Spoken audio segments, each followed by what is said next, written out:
Hello everyone, this is me Archana. Very good evening.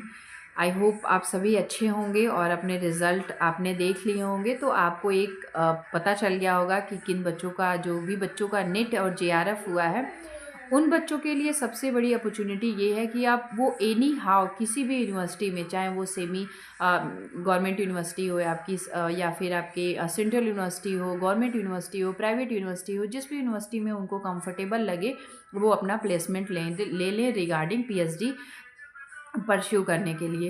लेकिन उन बच्चों के लिए मेरा एक मैसेज है, जिन बच्चों को जो बच्चे इस बार नेट या जेआरएफ क्वालिफाई नहीं किए हैं और साथ ही साथ उनका पीएचडी में भी क्वालिफाई नहीं हुआ है। सो वो बच्चे डीमोटिवेटेड ना हो, होपलेस ना हो, क्योंकि जो नेट है वो एक हायर लेवल का एग्जामिनेशन है। इसमें आप ज़रूरी नहीं है कि आप फर्स्ट टाइम अटेम्प्ट किए और आपका जो है क्लियर हो जाए। आपका क्लियर नहीं हुआ है, इसके पीछे एक ही रीज़न है कि आपके पास उस सब्जेक्ट से रिलेटेड डीप नॉलेज या फिर कंसेप्चुअल अंडरस्टैंडिंग बिल्ड उतनी नहीं हुई है जो एनटीए के हिसाब से होनी चाहिए। सो दिन प्रतिदिन जो है एनटीए आपके लिए जो भी क्वेश्चन वो फ्रेम करता है वो एप्टीट्यूड बेस्ड करता है, यानी वो देखना चाहता है कि जो आगे आप रिसर्च करेंगे आपको पास कितनी एबिलिटी है, यानी आप कितने एबल हैं उस रिसर्च के फील्ड में करने के लिए। सो आप देखेंगे कि रिसर्च से भी वो बहुत इन डेप्थ क्वेश्चन पूछता है, साथ ही साथ टीचिंग एप्टीट्यूड से वो इतनी डीप क्वेश्चन पूछता है, बहुत लॉन्ग लॉन्ग क्वेश्चन उसमें गिवन होते हैं। सो दैट यदि आपके पास कॉन्सेप्चुअल अंडरस्टैंडिंग है, आपके सब्जेक्ट से आपके पास डीप नॉलेज है, सो आप मोस्ट अप्रोप्रिएट आंसर जो है एग्ज़ाम के दौरान चूज़ करते हैं और उसमें आप आंसर करते हैं। साथ ही साथ जितने भी उसमें ऑप्शन गिवन रहते हैं वो एक दूसरे से बिल्कुल मेल खाते हुए दिखेंगे आपको, तो उनमें से भी कौन सा एक बेस्ट आंसर है वो आपको चूज़ करना होता है। सो जिन बच्चों का इस बार नेट या जेआरएफ नहीं हुआ हुआ है वो डीमोटिवेटेड नहीं होंगे। आप प्रिपरेशन करते रहें, क्योंकि आपका जून ज़्यादा दूर नहीं है। आप प्रिपरेशन करेंगे तो नो डाउट आपका जो रिज़ल्ट होगा, इस अपकमिंग जो आपका रिज़ल्ट होगा, वो केवल आपके फ़ेवर में ही आएगा। सो आज जो मेरी क्लास होगी वो as as we all know कि जो मेरी क्लासेस होती हैं मॉर्निंग में पेपर सेकंड की चलती है, यानी मॉर्निंग में पेपर 2 होम साइंस का मैं आपकी क्लासेस लेती हूँ, जो आपके मंडे टू सैटरडे चलती हैं, और संडे को आपके मैराथन होते हैं। आज मैंने मैराथन आपके लिए नहीं लिया है, मैंने आपके जो है टॉपिक ही आज रखे हैं। और जो फर्स्ट पेपर वो होता है आपका इवनिंग में होता है, जिसमें हम टॉपिक वाइज जो है चीज़ों को क्लियर करते चल रहे हैं, यानी टॉपिक वाइज। इससे हमने पहले रिसर्च मेथोडोलॉजी पढ़ा है और आज जो हमारा टॉपिक क्लियर हम करेंगे, कॉन्सेप्ट को क्लियर करेंगे, वो है टीचिंग एप्टीट्यूड। सो जब भी आप एनटीए का सिलेबस देखेंगे तो उसमें टीचिंग एप्टीट्यूड गिवन है, यानी टीचिंग के क्या कॉन्सेप्ट होते हैं, उसकी क्या कैरेक्टरिस्टिक्स हैं, और टीचर की जो है सेंट्रल, यानी जो टीचर सेंटर मेथड कौन सा होता है, स्टूडेंट सेंटर मेथड कौन सा होता है, ये सारी चीज़ों को उसने जो है वहाँ पे मेंशन किया है। साथ ही साथ ऑनलाइन टीचिंग क्या है, ऑफलाइन टीचिंग क्या है, मूक क्या है, स्वयं क्या है, इन सारी को आप देखेंगे तो सिलेबस में मेंशन किया हुआ है। So I hope everything is fine and we are ready to good to go. So आज जो हमारा सेशन होगा वो टीचिंग एप्टीट्यूड पे होगा, यानी जो टीचिंग एप्टीट्यूड आपका पेपर फर्स्ट में पूछा जाता है उससे रिलेटेड हम टॉपिक को करेंगे क्लियर। और साथ ही साथ मैं आपको हिंदी में कंटेंट गिवन है और मैंने इंग्लिश में, हिंदी इंग्लिश दोनों लैंग्वेज को आज ज़्यादा यूज़ करने का प्रयास किया है, और मैं आपको बेसिकली हिंदी इंग्लिश को हिंदी में ट्रांसलेट करके आपको अच्छे से समझाती रहूँगी। सो टीचिंग एप्टीट्यूड और इसका जो होता है टीचिंग कॉन्सेप्ट, क्या कॉन्सेप्ट है, यानी टीचिंग की क्या अवधारणा है, यानी क्या कॉन्सेप्ट है। आगे दिया है आपका, the concept of teaching is the process of sharing knowledge. ये एक प्रकार का शेयरिंग नॉलेज है, skill and value with other, यानी हम जो टीचिंग होता है, यानी शिक्षा के माध्यम से हम अपने नॉलेज को दूसरे तक शेयर करते हैं, अपने कौशल को दूसरे तक शेयर करते हैं, अपने मूल्यों को दूसरे तक शेयर करते हैं। It is a complex process that involve planning, organising and systematically presenting information, यानी एक ये जो है, पहले जब भी आप टीचिंग को पढ़ाने की आप प्लानिंग करते हैं तो पहले आप किसी टॉपिक को रिकॉग्नाइज करते हैं एंड देन आप उसमें जो है प्लानिंग करते हैं कि आप बेसिकली जो है टीचिंग कैसे कराएंगे, ऑर्गेनाइज करते हैं, जो भी कंटेंट है उसको ऑर्गेनाइज करते हैं, सिस्टमेटिकली वे में ऑर्गेनाइज करते हैं, एंड देन उस इंफॉर्मेशन को आप जो है अदर के सामने प्रेजेंट करते हैं। The goal of teaching to help student learn and acquire the desire knowledge skill and value. ये जो टीचिंग गोल होता है, यानी जो इस टीचिंग का लक्ष्य होता है, वो एक ही होता है कि जो स्टूडेंट है वो अपने नॉलेज को, स्किल को इन्हांस कर सके, इम्प्रूव कर सके और वैल्यूएबल जो है टीचिंग को सीख सकें। हिंदी में गिवन है आपके शिक्षण की अवधारणा ज्ञान, कौशल और मूल्यों को दूसरों के साथ साझा करने, यानी दूसरों के साथ बांटने की एक जटिल प्रक्रिया है, जिसमें सूचना की योजना बनाना, यानी जो भी इंफॉर्मेशन है उसकी आप प्लानिंग करते हैं, उसको व्यवस्थित रूप से आप जो है प्रस्तुत करते हैं। शिक्षण का लक्ष्य विद्यार्थियों को वांछित ज्ञान, कौशल और मूल्य सीखने और प्राप्त करने में सहायता करता है। यानी जो टीचिंग है, यानी जो टीचिंग कॉन्सेप्ट है, उसका बेसिकली एक यही मतलब होता है कि अपने ज्ञान को, यानी शिक्षक ने जो भी ज्ञान हासिल किए हैं उसको जो है दूसरों तक पहुंचाना, एक सिस्टमेटिक वे में, एक व्यवस्थित रूप में। Traditional and modern concept of teaching. अब इसमें पूछा जाता है ट्रेडिशनल मॉडल कौन कौन से हैं, टीचिंग की अवधारणा कौन कौन सी है, एंड मॉडर्न मॉडल कौन कौन से हैं, यानी मॉडर्न कॉन्सेप्ट कौन कौन से हैं आपके टीचिंग के। सो इसमें है आपका traditional concept. Teaching is the act of imparting instructions to learner in a classroom sitting. ये जो ट्रेडिशनल माध्यम था, जिससे हम लोग भी पढ़े हैं, जिसे हम it is also known as chalk and talk method, जिसमें टीचर सेंटर होता है, यानी जो सारी जितनी भी वेरिएबल होते हैं वो टीचर के कंट्रोल में होते हैं। और ये जो ट्रेडिशनल मेथड होता है, इसमें टीचर सेंटर्ड मेथड होता है, यानी जो स्टूडेंट होता है पूरी तरीके से डिपेंडेंट होता है टीचर के ऊपर, यानी जो भी नॉलेज उसे एक्वायर करने होते हैं, जो भी नॉलेज उसको मिलते हैं, वो टीचर के द्वारा मिलते हैं। यानी टीचर एक सेंटर है, यानी टीचर जो है इंडिपेंडेंट वेरिएबल की तरह यहाँ काम करता है और स्टूडेंट यहाँ पे डिपेंडेंट वेरिएबल की तरह काम करता है। यानी जो भी नॉलेज दी जाती है वो टीचर के द्वारा क्रिएट की जाती है और टीचर ही उसे जो है स्टूडेंट पे इम्प्लीमेंट करता है, यानी टीचर यहाँ पे as a independent variable and आपका जो है स्टूडेंट जो है डिपेंडेंट वेरिएबल। सो आप देख सकते हैं कि कैसे टीचिंग को एक चीज़ और है कि जो है रिसर्च और टीचिंग दोनों को मिला करके भी आपके जो है एनटीए के द्वारा क्वेश्चन पूछे जाते हैं। सो आप यहाँ देख सकते हैं कि कैसे जो टीचर है वो इंडिपेंडेंट वेरिएबल एंड जो स्टूडेंट है वो डिपेंडेंट वेरिएबल के रूप में काम कर रहा है ट्रेडिशनल टीचिंग कॉन्सेप्ट में, यानी ट्रेडिशनल टीचिंग मेथड में, जिसे हम चॉक एंड टॉक मेथड भी कहते हैं। Modern technique. Teaching is the process of help student learn and acquire the desired knowledge skill and value। यानी जो ये मॉडर्न अप्रोचेज हैं, यानी जो मॉडल प्रोसेस है या फिर जो मॉडल कंसेप्ट है, ये हेल्प करता है स्टूडेंट को सीखने में। क्या सीखने में? डिज़ायर और नॉलेज, यानी ज्ञान को प्राप्त करने में, अलग अलग प्रकार के स्किल्स को इन्हांस करने में और उनके मूल्य में परिवर्तन लाने के लिए। इफ़ेक्टिव टीचिंग क्या होती है, यानी प्रभावी टीचिंग क्या होती है? So effective teaching enhance academic performance. यानी जो इफ़ेक्टिव टीचिंग होती है, यानी जो प्रभावी शिक्षण की विधियां होती हैं, वो आपके अकादमिक प्रदर्शन को बढ़ाती है, यानी जो एकेडमिक लेवल है उसके परफॉर्मेंस को इन्हांस करती है। Effective teaching should be inclusive of all learning style. यानी प्रभावी शिक्षण में सभी शिक्षण शैलियाँ सम्मिलित होती हैं।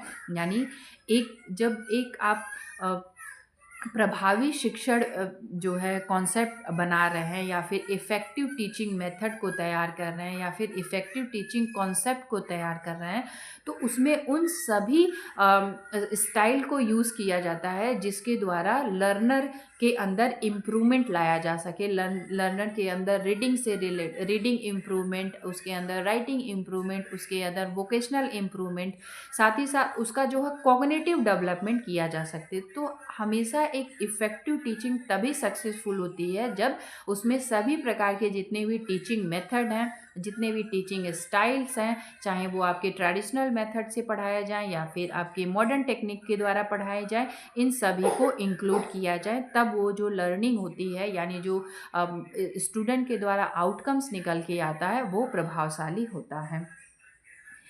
शिक्षण Teaching method helps student master the content of the course and learn how to apply the content in particular contents. यानी शिक्षण विधियां छात्रों को पाठ्यक्रम की विषय वस्तु में निपुणता प्राप्त करने, यानी जितने भी उसमें पाठ्यक्रम है उनमें जो है उनके नॉलेज को इन्हांस करने, यानी उनमें जो है निपुणता प्राप्त करने तथा विशेष संदर्भों में विषय वस्तु को लागू करना सीखने में सहायक करती है। यानी वो कैसे पाठ्यक्रम को ऑर्गेनाइज वे में इम्प्लीमेंट कर सकते हैं, उसे लागू कर सकते हैं किसी पर्टिकुलर कंटेंट को। इन सभी यदि किसी एक शिक्षण विधि में, किसी एक शिक्षण कॉन्सेप्ट में इन सभी चीज़ों को मिला दिया जाए तो जो स्टूडेंट का परफॉर्मेंस होता है वो बहुत इफ़ेक्टफुल होता है। इसमें क्या क्या एक टीचिंग लर्निंग इफ़ेक्टफुल कब होती है? जब उसमें एकेडमिक परफॉर्मेंस इन्हांस होता है, साथ ही साथ लर्निंग के जितने मेथड हैं आपके, ट्रेडिशनल मेथड, मॉडर्न मेथड या फिर जितने भी लर्निंग स्टाइल्स हैं, इन सभी को इंक्लूड किया जाए और जो स्टूडेंट है उसको एक उसके अंदर जो है क्वालिटी को बिल्ड किया जाए कि वो कंटेंट और कोर्स को ऑर्गेनाइज तरीके से, व्यवस्थित तरीके से एक पर्टिकुलर कंटेंट में जो है उसे अपने अप्लाई कर सके, यानी उसको अप्लाई करने का भी तरीका बताया जाए। यदि ये सारी क्वालिटी एक शिक्षण के द्वारा स्टूडेंट को प्रदान की जा रही है तो वो उसके अंदर जो है इम्प्रूवमेंट देखने के लिए मिलता है। नेक्स्ट इसमें गिवन है आपका कि की कॉन्सेप्ट क्या होने चाहिए। की concept are the idea and understanding that we hope will remain with our student long after they have left school. यानी मुख्य अवधारणाएं वे विचार और समझ हैं जिनके बारे में हम आशा करते हैं कि वे हमारे विद्यार्थी के साथ स्कूल छोड़ने के बाद भी लंबे समय तक वो बनी रहेंगी। क्योंकि शिक्षा का मतलब ये नहीं है कि आपने जो है डिग्री प्राप्त कर ली या फिर कुछ अच्छी अपॉर्चुनिटी की जो है जॉब आपको मिल गई, आप अच्छी अर्निंग कर ले रहे हैं, इसका ये मतलब नहीं होता है कि आपने एक अच्छी शिक्षण प्रणाली को अपनाया है। एक अच्छी शिक्षण प्रणाली यानी एक अच्छी जो शिक्षा तब होती है जब पूरी तरीके से मानव जो है उसके अंदर परिवर्तन आ जाए, यानी उसके अंदर परिवर्तन आ जाए और वो जीवन प्रयत्न चले, यानी स्कूल छोड़ने के बाद भी, यानी कॉलेज एंडिंग के बाद भी आपका जो है आपकी पर्सनालिटी डेवलपमेंट करती है। यानी किसी भी टीचर शिक्षण का यही बेसिकली उद्देश्य होता है कि पर्सनालिटी डेवलपमेंट, यानी आपके अंदर जो आज आप हैं उससे कुछ इन्हांस करना, कुछ पॉजिटिव इन्हांस ले आना आपके पर्सनालिटी में। वैचारिक शिक्षण से विद्यार्थियों को घटनाओं को अवधारणाओं के रूप में समूहीकृत करने की सुविधा भी मिलती है। यानी teaching conceptual allow student to group event and as concept, यानी आपके अंदर जो है कंसेप्चुअल अंडरस्टैंडिंग बिल्ड होती है सो दैट आप किसी भी फिनोमिना को कैसे डील करेंगे, आप निर्णय कैसे लेंगे और साथ ही साथ आप अपने कॉन्सेप्ट को कैसे बिल्ड करेंगे, इन सारी चीज़ों के अंदर जो है डेवलपमेंट होता है, इन सारी चीज़ों के अंदर जो इम्प्रूवमेंट होता है वो कैसे होता है, यदि इफ़ेक्टफुल टीचिंग आपने सीखी है तो आपने एक इफ़ेक्टफुल टीचिंग एनवायरनमेंट में रहा है, सीखा है, ज्वाइन किया है और आपने उसे एडॉप्ट किया है। अब जो टीचिंग है उसके ऑब्जेक्टिव्स क्या होते हैं, यानी उसके उद्देश्य बेसिकली क्या होते हैं। The objective of teaching include helping student learn.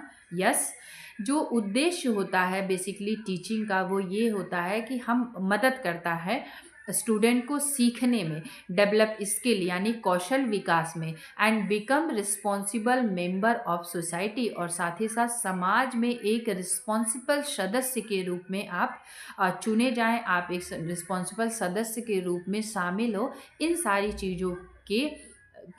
चीज़ों के भी डेवलपमेंट में, इन सारी चीज़ों के इम्प्रूवमेंट में जो है टीचिंग आपके उद्देश्यफुल होता है, यानी महत्वपूर्ण होता है।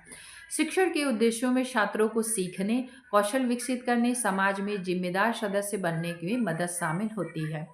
अब लर्निंग के ऑब्जेक्टिव्स क्या हैं? Acquire knowledge. फर्स्ट जो इसका ऑब्जेक्टिव होता है वो ये है कि हम नॉलेज को एक्वायर करते हैं। Focus on improving what student know. हम ये जानने का प्रयास करते हैं कि जो कुछ भी छात्र को पता है, such as learning safety rules of performing task that use cognitive skills, यानी छात्रों को जो कुछ भी पता है उसे सुधारने पर ध्यान केंद्रित किया जाता है।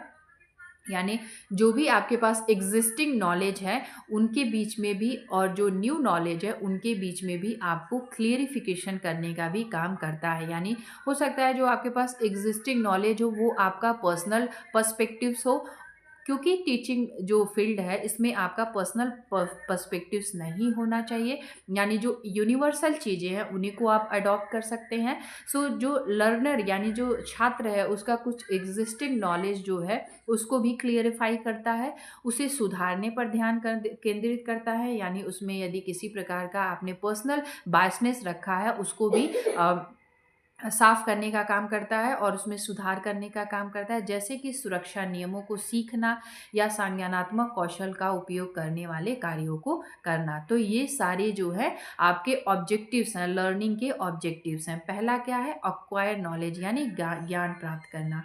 इम्प्रूव लर्निंग स्किल यानी जो आपके सीखने का कौशल है उसमें सुधार लाना। Help student develop skill like comparing concept, making connections between peers and current knowledge and monitoring and controlling their own behavior। यानी छात्रों को अवधारणाओं की तुलना करने, यानी जो भी उनके पास कॉन्सेप्ट हैं।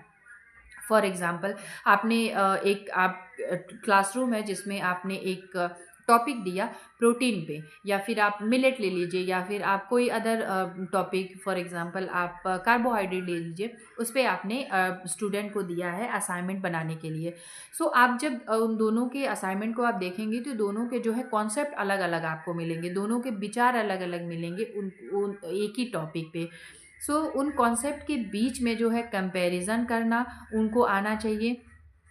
पूर्व और वर्तमान के बीच में संबंध बनाने, यानी जो एग्जिस्टिंग आपके पास डेटा है और जो न्यू डेटा है उन दोनों के बीच में भी संबंध बनाने, तथा अपने स्वयं के व्यवहार की निगरानी और नियंत्रण करने जैसे कौशल विकसित करने में भी मदद करती है। यानी आपको इंटरनली रूप से भी चेंज करने का काम करती है कि आपका जो आपके ऊपर जो सेल्फ कंट्रोल है उसको आप कैसे इन्हेंस कर सके, उसको इम्प्रूव कर सके, इन सारी चीज़ों के बारे में भी बताता है। शेप बिहेवियर एंड कंडक्ट यानी व्यवहार और आचरण को जो है आकार भी देता है। छात्रों को समाज में जिम्मेदारी, help student develop responsible activity role in society, यानी छात्रों को समाज में जिम्मेदार सक्रिय भूमिकाएं विकसित करने में मदद करती है। अब यहाँ पे दो टर्म आता है, एक आता है सक्रिय और दूसरा होता है निष्क्रिय। सो सभी स्टूडेंट को ऑलमोस्ट पता होगा कि सक्रिय और निष्क्रिय क्या होता है। सक्रिय मीन्स जहाँ पे आप अपने जितने भी सेंसेस हैं उनका आप कॉन्शियसली यूज़ कर रहे हैं, यानी जब भी हम एक्टिव की बात करते हैं तो वहाँ पे आप कॉन्शियसली जो है अपने सारे सेंसेस को आप यूज़ कर रहे हैं, वो हमारा सक्रिय भूमिका हो गई। और निष्क्रिय भूमिका वो होती है जब आप सब कॉन्शियसली यानी उसे बिना ध्यान दिए जो है आप उस वर्क को कर रहे हैं, या फिर उस कॉन्सेप्ट को जो है बना रहे हैं, या फिर किसी भी कार्य में आप जो है भागीदारी ले रहे हैं सब कॉन्शियसली, यानी आप उसमें उतना ध्यान नहीं दे रहे हैं जितना आप सक्रिय रूप से ध्यान दे सकते हैं। तो सक्रिय विच मीन्स जब आप अपने पूरे जो भी सेंसेस हैं उनको एक्टिवली रूप से जो है आप उसमें पार्टिसिपेट करते हैं, और निष्क्रिय विच मीन्स जब आप सब कॉन्शियसली आप उस पर ध्यान देते हैं। फॉर्म बिलीव यानी विश्वास बनाए। हेल्प स्टूडेंट डेवलप बिलीव यानी ये जो टीचिंग के ऑब्जेक्टिव्स हैं यानी उद्देश्य हैं वो ये भी कार्य करते हैं कि स्टूडेंट के अंदर जो है विश्वास को बिल्ड करना, पाठ योजना के उद्देश्य बनाना, दर्शकों छात्रों के बारे में बताएं, मापने योग्य और अवलोकन योग्य व्यवहार प्रदान करें और परिस्थितियों का वर्णन करें। Which means creating lesson plan, जब भी आप एक क्रिएटिंग लेसन प्लान बनाना, ऑब्जेक्टिव सेट करना, ऑडियंस स्टूडेंट के ध्यान में रखते हुए, provide a measurable and observable behaviour and describe the circumstances, यानी जितने भी आपके परिस्थितियां हैं उनमें जो है विश्वास बनाए रखने हेतु जो है उस तरीके के भी उद्देश्य को ये बिल्ड करता है। नेक्स्ट ऑब्जेक्टिव क्या है? वो ये है कि assessing objectives, align assessment with objective to ensure that your testing what you are teaching and that student are learning what they are expected to know other objective teaching objective. So उद्देश्यों का मूल्यांकन, मूल्यांकन को उद्देश्यों के साथ संरेखीय करें ताकि एक सुनिश्चित हो सके कि जो आप जो पढ़ा रहे हैं उसका परीक्षण कर रहे हैं, यानी जो भी आप पढ़ा रहे हैं उसको आप रीचेक करते रहें और परीक्षण योग्य हो, और छात्र वही सीखे जो उसने अपेक्षित किया है, यानी जो स्टूडेंट है उससे रिलेटेड ही कॉन्सेप्ट होना चाहिए। फॉर एग्ज़ाम्पल, यदि आप किसी पेड्रागॉजी स्टूडेंट को पढ़ाने जा रहे हैं, यानी जो छोटे स्टूडेंट हैं, यानी जो आपके प्राइमरी स्टूडेंट आते हैं, उनको यदि आप पढ़ाने जा रहे हैं तो उनके हिसाब से आप कंटेंट को प्रिपेयर करेंगे। आप किसी हायर एजुकेशन में क्लास लेने जा रहे हैं तो आप उनके एज के अनुसार, उनके आवश्यकता अनुसार, उनके स्किल के अनुसार आप अपने कंटेंट को प्रिपेयर करेंगे, सो दैट वे ईजिली जो है समझ सकें और उसे जो है इंटरप्रेट कर सकें। नेक्स्ट आपका गिवन है motivate student to learn by rewinding them of their achievement and efforts, यानी छात्रों को उनकी उपलब्धियों और प्रयासों के लिए पुरस्कृत करने, उन्हें सीखने के लिए प्रेरित करता है। यस, आपने देखा होगा कि बहुत सारे ऐसे प्लेटफॉर्म होते हैं जहाँ पे बच्चों को ये अचीवमेंट रिवार्ड्स दिए जाते हैं, सो दैट वो और अच्छी तरीके से इसमें अपने टीचिंग स्किल को इम्प्रूव कर सकें। और साथ ही साथ develop the effective of emotional aspects of the children, यानी बच्चों के भावनात्मक पहलुओं का भी विकास करें, यानी इमोशनली रूप से भी उन्हें बिल्ड करें। छोटी छोटी बातों में आप देखेंगे कि अभी भी कई ऐसे जो हैं लर्नर्स हैं जो अभी छोटे इमोशंस को भी कंट्रोल नहीं करते हैं, तो टीचिंग के माध्यम से इन सारी चीज़ों को भी सिखाया जाता है। बच्चों की शारीरिक या मनोगतिशील क्षमताओं का विकास करें, यानी उनके अंदर जो शारीरिक एंड साइकोमोटर एबिलिटी को भी बिल्ड किया जा सकता है। साथ ही साथ जो है एनटीए हमेशा जो है पेडागॉजी, एंड्रोगॉजी एंड हेट्रोगॉजी से भी क्वेश्चंस पूछते हैं। आज हम मैंने यहाँ पे छोटे फॉर्म में ही आपको बताने का प्रयास किया है। बहुत हमने कीवर्ड्स को लेकर के चलेंगे कि क्या इन तीनों के बीच में मेजर डिफरेंस है, यानी इन तीनों के बीच में क्या ऐसा है जो इन तीनों को सेपरेट करता है, अलग करता है। आप देखेंगे कि फर्स्ट दिया है pedagogy, एंड्रोगॉजी and हेट्रोगॉजी।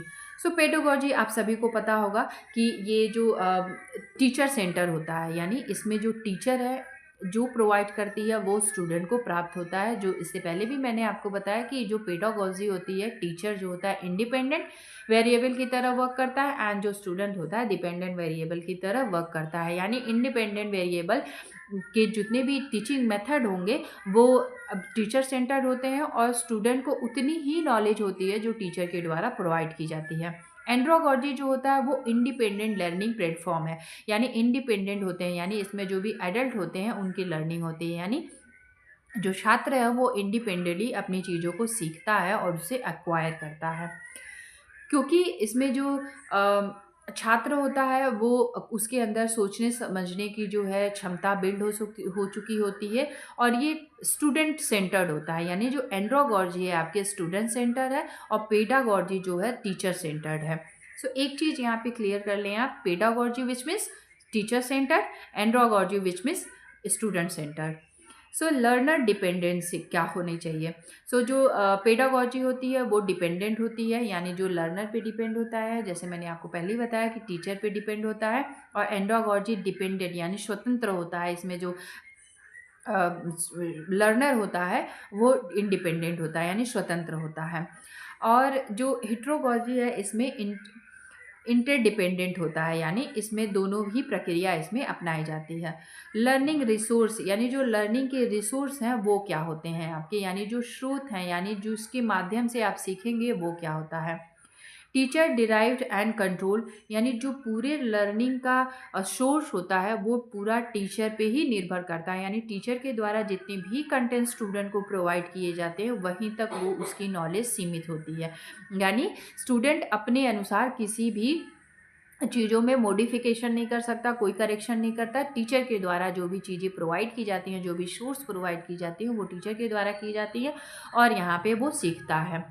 And the andragogy learner and teacher control, यानी यहाँ पे लर्नर एंड टीचर दोनों कोऑर्डिनेट करके सोर्स को इम्प्लीमेंट करते हैं, सोर्स के द्वारा जो है ज्ञान प्राप्त करते हैं, यानी लर्नर और जो टीचर हैं इन दोनों का परफॉर्मेंस होता है। एंड देन हेट्रोगॉर्जी में टीचर्स एंड लर्नर्स दोनों भी यहाँ पे भी इन्वॉल्व होते हैं, यानी पे यहाँ पे डेमोक्रेटिव एजुकेशन आप मान सकते हैं कि डेमोक्रेटिव एजुकेशन यहाँ पे होता है। लर्निंग रीजंस क्या हो सकते हैं आप, गेनिंग नेक्स्ट लेवल, यानी जो भी लर्निंग के रीजंस है, गेनिंग लिस्ट नेक्स्ट लेवल होती है, और इंक्रीजिंग परफॉर्मेंस, क्योंकि यहाँ पे छात्र अपने द्वारा सारी चीज़ों को सीखता है, हैंड ऑन एक्सपीरियंस करता है, खुद से नॉलेज को सर्च करता है और खुद से चीज़ों को आइडेंटिफाई करता है कि what is the better and क्या उसके लिए सही है और क्या सही नहीं है, सो दैट वो एक पर्टिकुलर जो है चीज़ों को आइडेंटिफाई करता है, इसलिए उसकी जो परफॉर्मेंस होती है वो नेक्स्ट लेवल की होती है। यानी जो पेडागॉजी स्टूडेंट है या फिर एंडोगॉजी लर्नर है, उन दोनों के बीच में आपको डिफरेंस नज़र आएगा, क्योंकि ये सेल्फ चीज़ों को सर्च करता है, एक्वायर करता है, सो इसकी जो परफॉर्मेंस होती है वो दिन प्रतिदिन जो है इंक्रीज होती जाती है।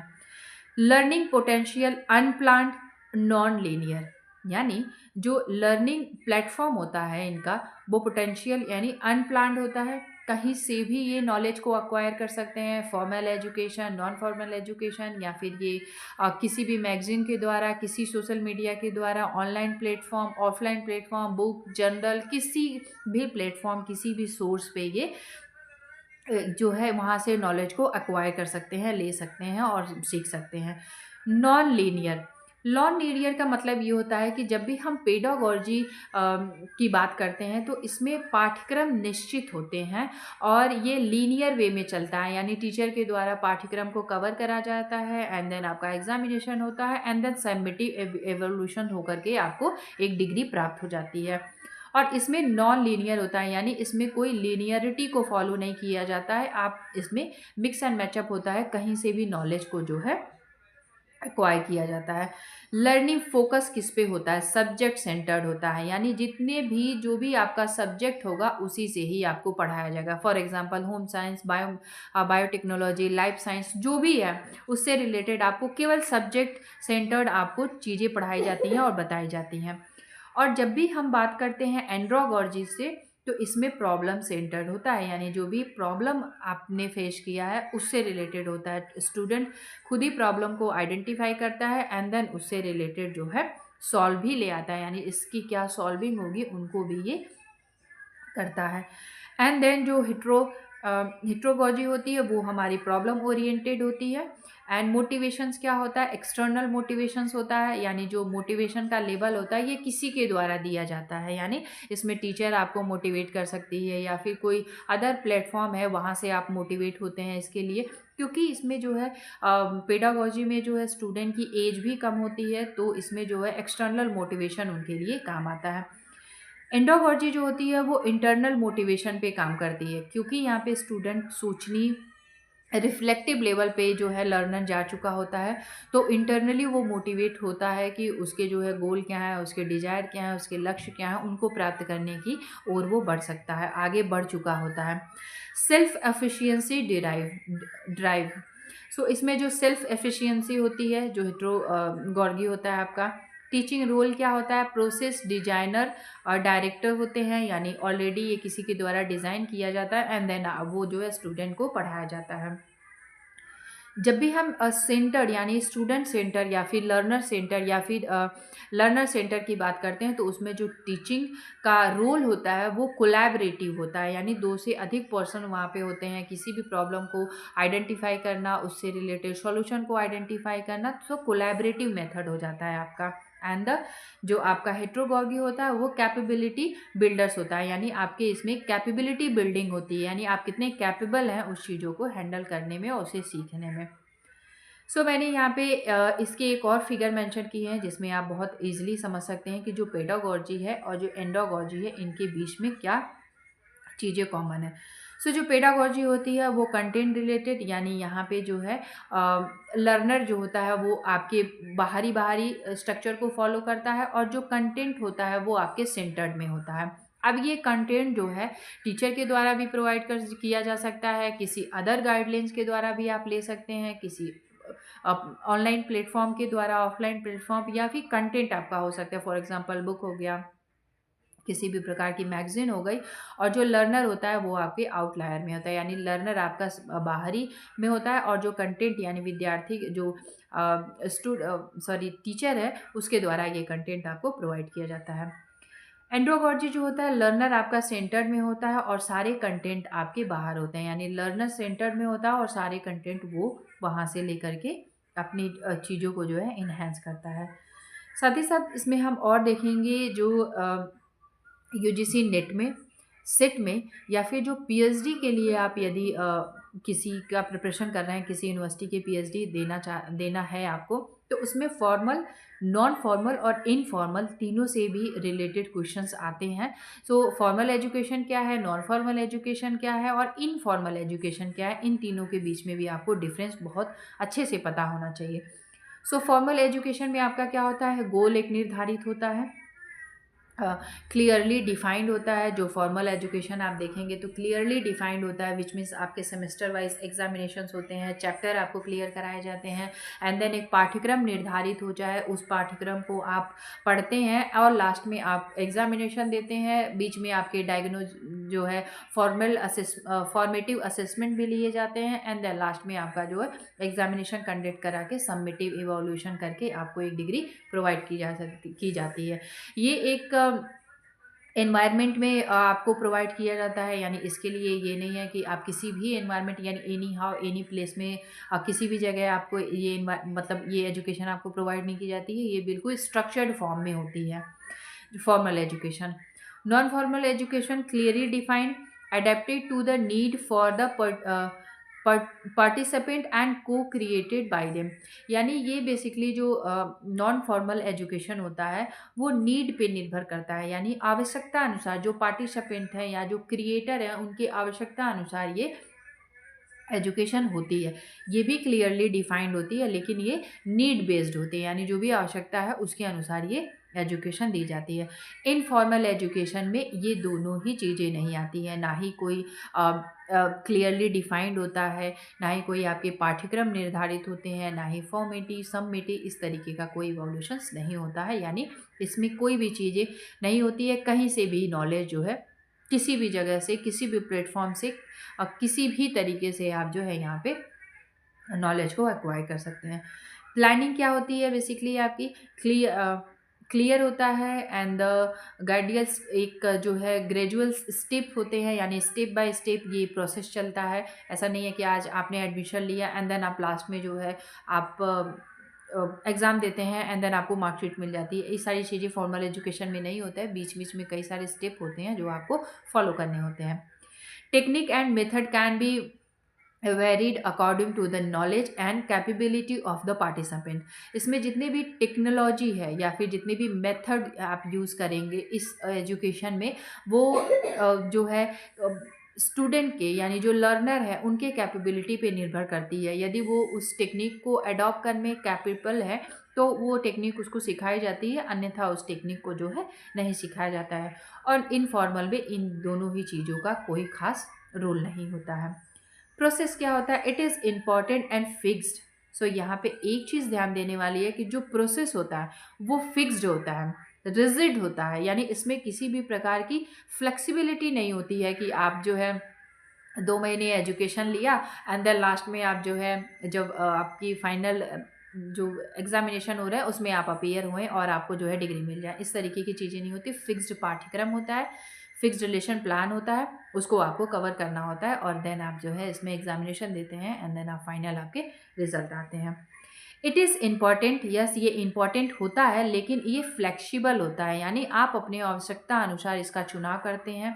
ये स्किल बेस्ड भी होता है, वोकेशनल एजुकेशन भी आ सकता है इसमें, आप इसमें किसी भी प्रकार के स्किल से रिलेटेड भी इसमें जो है नॉलेज को एक्वायर करते हैं। सो ये फ्लेक्सिबल होता है, रिजिड नहीं होता है। आप अपने घर से भी ये एजुकेशन कर सकते हैं, किसी अदर प्लेस से भी कर सकते हैं। इसमें जो है फ्लेक्सिबिलिटी होती है और इसमें किसी भी प्रकार का इनफॉर्मल एजुकेशन में ये ना ही इम्पॉर्टेंट होता है बहुत ज़्यादा, ना ही इसमें रिजिड होता है यानी जो फिक्स भी नहीं होता, और फ्लेक्सिबिलिटी भी नहीं होती। इसमें सारी चीज़ों की जो है फ्रीडम होती है।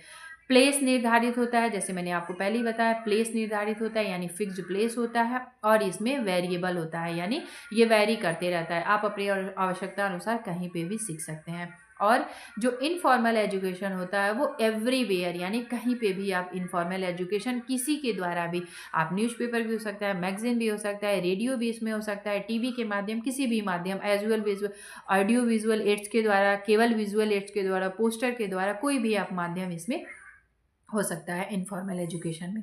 टाइप्स ऑफ लर्निंग क्या होती है? Sorry for inconvenience.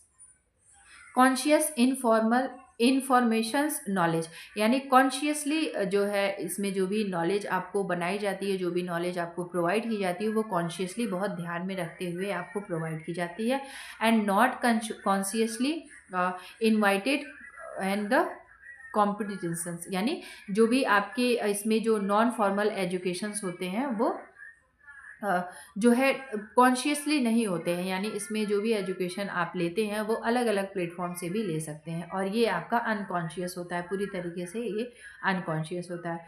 फोकस किस पे किया जाता है? इंडिविजुअल पे एंड नॉलेज पे। बेसिकली ये इंडिविजुअलिटी पे फोकस करता है, नॉलेज पे फोकस करता है, और यहाँ पे ये ग्रुप पे फोकस करता है, यानी the individual and the group knowledge, attitude and emotions. इसमें आपके इंडिविजुअल्स भी आ जाते हैं, ग्रुप भी आ जाते हैं, और इमोशंस भी आ जाते हैं। किसी भी प्रकार की इसमें जो इमोशंस हैं वो भी आपके इंक्लूड होते हैं, जो नॉन फॉर्मल एजुकेशन है, sorry informal non formal education है। इनफॉर्मल एजुकेशन जो होता है self development knowledge and attitude होता है। इसमें अपने अनुसार सेल्फ डेवलप नॉलेज एंड आपके जो है एटीट्यूड आ जाते हैं। मिस्टेक एंड मिस्टेक क्या क्या हो सकती हैं आपकी? पनिशमेंट मिल सकता है आपको, क्लासिफिकेशन होती है पनिशमेंट की, कई सारे पनिशमेंट है वो भी दिए जा सकते हैं। Allowed positively evaluate can be extract from them, यानी इसमें जो है बहुत पॉजिटिव वे में लिया जाता है, और जो है उसमें किसी भी प्रकार का आपको पनिशमेंट नहीं लिए दिया जाता है, और यहाँ पे मीन्स ऑफ लर्निंग ये आपके बिल्कुल लर्निंग पे डिपेंड करता है। रिजल्ट क्या होता है? The same every one should be know the same thing, यानी सबको एक ही प्रकार का जो है रिजल्ट प्रोवाइड किया जाता है। Similar the topic is the same but is the knowledge is different, यानी टॉपिक आपका सेम हो सकता है लेकिन जो भी नॉलेज आपने लिया है वो अलग अलग प्रकार से हो सकती है, लेकिन इसमें नॉलेज भी सेम दिया जाता है क्योंकि ये टीचर के माध्यम से पढ़ाया जाता है। ये इसमें पूरी तरीके से वेरी करता है, बिल्कुल डिफरेंट होता है। रिस्पॉन्सिबिलिटी क्या होती है? एजुकेटर की होती है। इसमें पार्टिसिपेंट, ग्रुप एंड एजुकेटर की होती है, यानी जो भी पार्टिसिपेंट थे, ग्रुप है या फिर एजुकेटर है, उन पे होती है। ये इंडिविजुअल यानी पूरी तरीके से व्यक्तिगत होता है। ग्रुप का जो रोल होता है, the role has an influence but it is not essential, जरूरी नहीं है कि ये एसेंशियल हो, but the substantial role supported the learning process, इसमें जो है लर्निंग प्रोसेस में होता है, और ये if exist the role he she play it, यानी इसमें इस प्रकार के एग्जिस्टिंग जो रोल होते हैं। Next one is group the age, यानी जो पीयर होते हैं, इसमें बेसिकली आपके पीयर हो सकते हैं यानी आपके जो सहपाठी हैं वो आते हैं, और इसमें जो है इंटर जनरल होता है, यानी इंटर जनरलेशंस होते हैं, यानी इसके में एज वेरी करते रहता है, और इसमें भी सेम आपका होता है। ग्रुप क्या होता है आपके? कॉम्प्रिहेंसिव ग्रुप होता है, ये आपका कोऑपरेटिव होता है, और बाय कंटेंट, ये कंटेंट पे पूरी तरीके से निर्भर करता है। पार्टिसिपेंट्स इसमें मैंडेटरी होते हैं, इसमें वॉलंटरी होते हैं, इसमें ऑटोमेटिक होते हैं, अपने अनुसार ही वो जुड़ते हैं। एक्टिविटी लीडर क्या होता है? डायरेक्टिव्स होते हैं, non directive, supported, partnership, leadership, can change, कुछ भी इसमें जो है चेंज एंड मोटिफिकेशन होते रहता है, और इसमें होते ही नहीं है। इसमें बेसिकली जो आपका मूल्यांकन होता है, जो इवोल्यूशन होता है, उसमें आपको डिप्लोमा, सर्टिफिकेट, ये सारी चीज़ें प्रोवाइड होती है,